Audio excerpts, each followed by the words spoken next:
Il était une fois, dans le village de Garoua-Boulaye, un corbeau solitaire dont le cri funeste était un sinistre présage. Les habitants du village craignaient cette créature sombre, dont le regard perçant semblait lire les âmes et prédire les malheurs à venir. On disait que le cri du corbeau solitaire, avec ses croassements funestes, avertissait du danger imminent. Dans ce village reculé, la magie noire et la sorcellerie étaient des arts mystérieux, transmis de génération en génération. Les légendes ancestrales racontaient l'existence d'un sorcier nommé Fifion Ribana, qui possédait des connaissances interdites dans les sciences occultes. On disait qu'il avait le pouvoir de manipuler les forces surnaturelles et de changer le cours du destin. Un jour, un jeune homme du nom de Pierre arriva au village. Il était en quête de réponses sur la mort tragique de ses parents, survenue quelques années auparavant. Pierre était déterminé à découvrir la vérité, même si cela signifiait s'aventurer dans les sombres abîmes de la magie noire. Il se rendit chez Fifion Ribana, le vieux sorcier qui vivait en reclus dans une cabane isolée.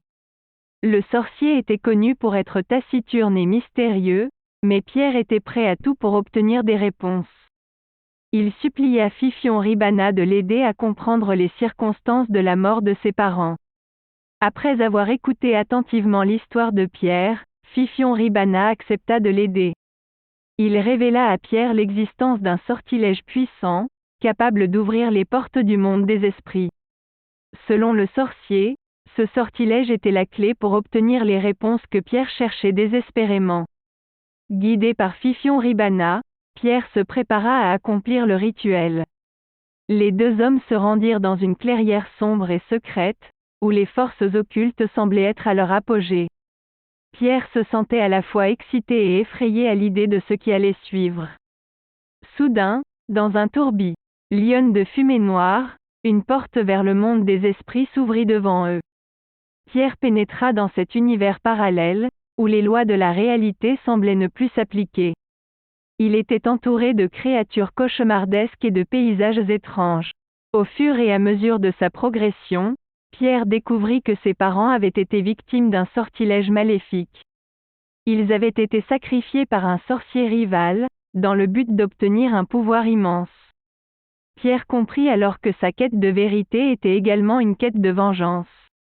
Armé de cette nouvelle connaissance, Pierre retourna dans le monde des vivants. Il se prépara à affronter son ennemi, déterminé à mettre fin à cette spirale de malheur et de mort. Le duel final entre Pierre et le sorcier rival fut épique, rempli de sorcellerie et de magie noire. Finalement, Pierre triompha de son ennemi, mettant fin à la malédiction qui pesait sur sa famille depuis des années. Mais le prix de sa victoire fut élevé.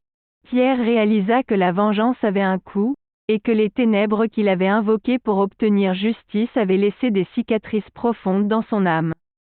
La leçon de cette histoire est que la magie noire et la sorcellerie sont des forces dangereuses, capables de déchaîner des horreurs inimaginables.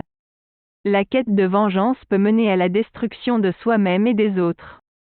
Il est important de faire preuve de prudence et de sagesse dans nos choix, car les conséquences de nos actions peuvent être terribles. Alors, chers spectateurs, souvenez-vous de cette histoire et réfléchissez aux leçons qu'elle contient. Méfiez-vous des ténèbres, car elles peuvent vous engloutir si vous n'y prenez garde. Abandonnez la vengeance et choisissez la voie de la lumière. Et n'oubliez pas de vous abonner à notre chaîne YouTube si vous ne l'avez pas encore fait. Vous y trouverez d'autres contes sombres et terrifiants, tissés de mystères et de magie noire. Point.